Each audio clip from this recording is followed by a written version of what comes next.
Parlons. Design. Parlons. Design. Design. Parlons. Salut, c'est Romain, bienvenue dans un nouvel épisode du podcast Parlons Design. Et aujourd'hui, on va parler un petit peu de design éthique, de comment un petit peu mieux réfléchir à l'impact de nos actions, de nos designs, des produits qu'on conçoit. Et notamment, le sujet dont j'aimerais vous parler, voilà vraiment le cœur de ce podcast, c'est le danger des recommandations trop intelligentes. Donc voilà, c'est le sujet qu'on va aborder dans ce podcast. Je vais vous donner un petit peu ma thèse là-dessus, pourquoi il faut y faire gaffe, comment on peut détecter que c'est un petit peu trop, et puis quelles solutions on peut y apporter. Mais vraiment, quand vous écoutez ce podcast, essayez de penser un petit peu plus large.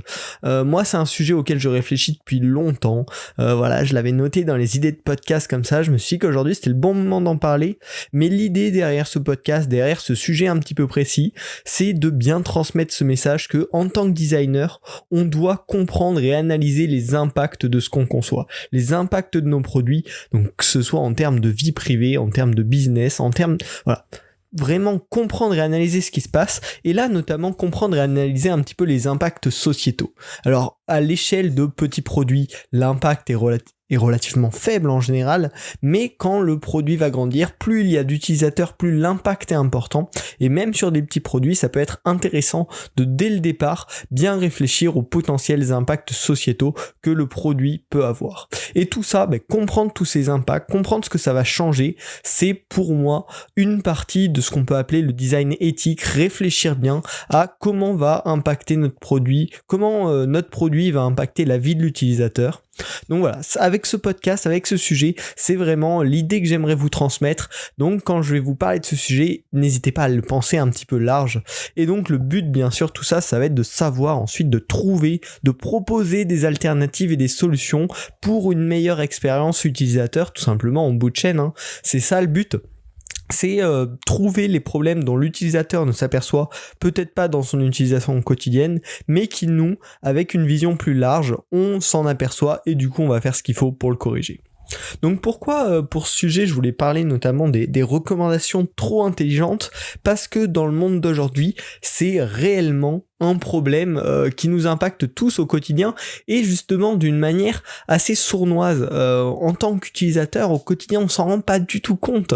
Le premier exemple là-dessus, c'est les plateformes de streaming. Donc on peut prendre en exemple Netflix ou YouTube, qui ont des algorithmes de recommandations extrêmement puissants, extrêmement intelligents, qui sont également remplis d'énormément de data, hein, toute notre consommation des précédents jours, mois, voire années, donc c'est vraiment énorme, et ça leur permet de nous proposer du contenu extrêmement pertinent, également de trier le contenu, de ne pas nous proposer les millions de titres qu'ils ont sur leur plateforme, mais seulement de nous proposer ce qui nous intéresse, et ça permet également que des plateformes très larges, au contenu très divers, se transforment finalement en plateformes adaptées à chacun.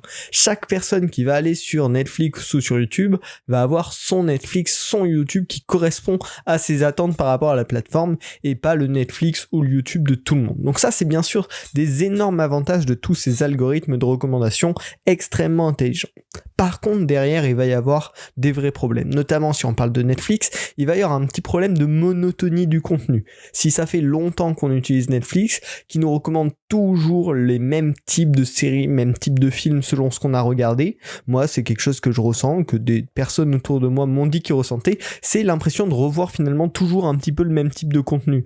Parce qu'une fois qu'on s'est tapé 10, 20, 30 séries de science-fiction par exemple, on va commencer à un peu trop retrouver les patterns habituels. Et du coup, le contenu commence à devenir un petit peu monotone et avoir une espèce de redite.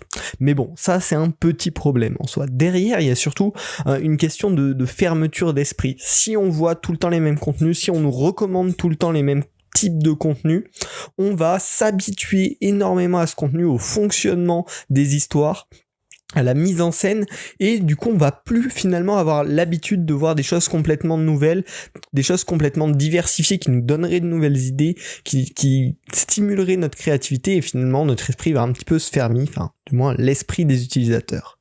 Et puis également ça amène finalement sur le long terme à un oubli des possibilités. On croit que Netflix, il y a que tel type de contenu, on croit que YouTube c'est à 90% des youtubeurs tech, alors que c'est absolument faux.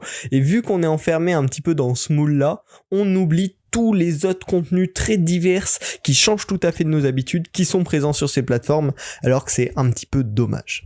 À côté de ça, un impact encore plus fort, on a bien sûr les réseaux sociaux, Twitter, Facebook, Instagram, qui sont des réseaux énormes.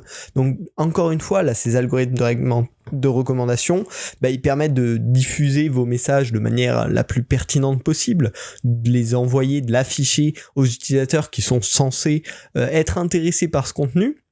Et ça leur permet également de proposer du contenu qui est proche de vos intérêts quand vous êtes à la place du lecteur, de voir uniquement des contenus qui peuvent potentiellement vous intéresser.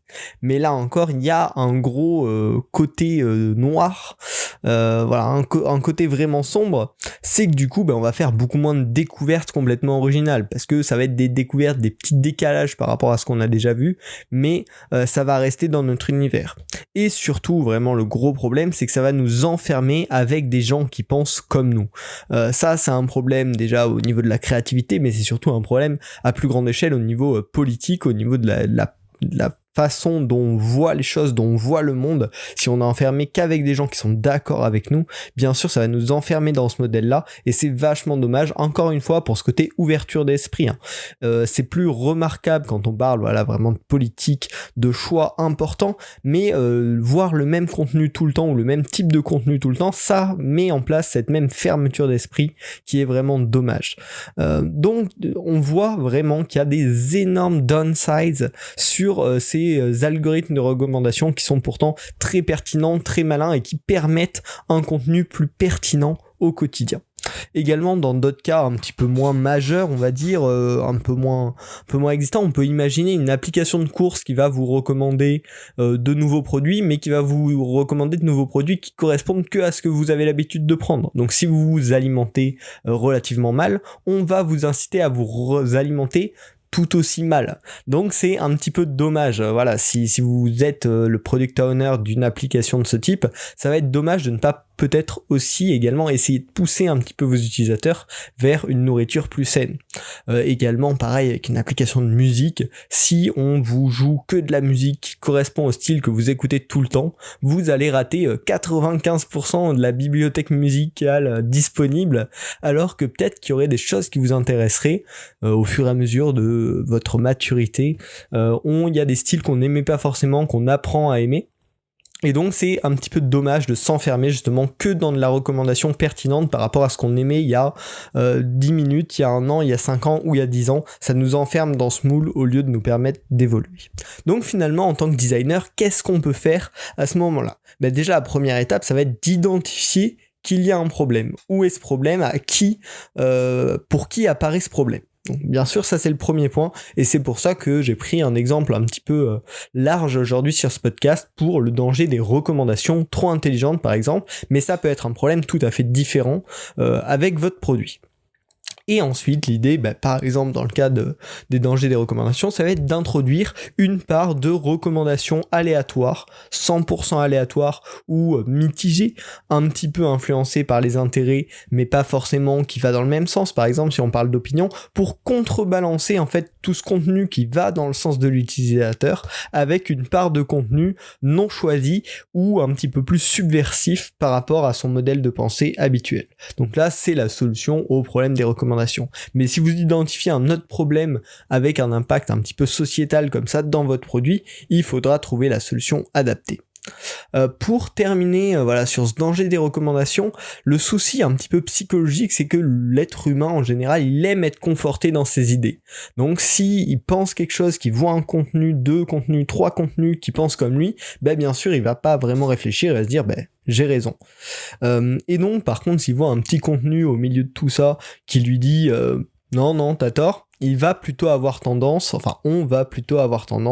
à l'oublier. Et c'est pour ça qu'il faut savoir le contrebalancer suffisamment. C'est pas en mettant un petit endroit, un message sur 10, un message un petit peu aléatoire, un petit peu plus subversif par rapport à la pensée de l'utilisateur que ça va rééquilibrer ça. Donc il faut trouver la bonne dose pour ne pas enfermer l'utilisateur. Voilà. Donc finalement, vraiment, le grand message de ce podcast, c'est qu'il faut toujours penser à analyser l'impact de vos choix de design dans les produits pour voir s'il n'y a pas de downsides comme ça un petit peu cachés, comme on l'a avec le système des recommandations qui aujourd'hui est utilisé massivement par de nombreux produits. Donc il faut pas hésiter à prendre ce recul, à prendre ce temps pour voir qu'est-ce que ça apporte, mais aussi quelles sont les problématiques liées à certains patterns. Donc j'espère que ce podcast t'aura aidé justement à prendre un petit peu ce recul sur le produit sur lequel tu travailles ou sur les produits sur lesquels tu travailles en ce moment. Peut-être à trouver comme ça certains points auxquels tu n'avais pas pensé pour les contrebalancer. Si c'est le cas, ou si juste ce podcast t'a intéressé, t'a donné de nouvelles idées, n'hésite pas à le partager autour de toi. Ça aide le podcast à grandir. Donc voilà, c'est super plaisant, ça fait grandir la communauté. C'est assez chouette, donc vraiment, n'hésite pas à le partager, ça me ferait plaisir. Tu peux également me retrouver sur Twitter pour discuter un peu plus en détail du sujet de ce podcast. Mon nom est dans la description. Et puis on se retrouve la semaine prochaine pour un nouvel épisode du podcast Parlons Design. Salut! Parlons design. Parlons design. Design. Parlons design.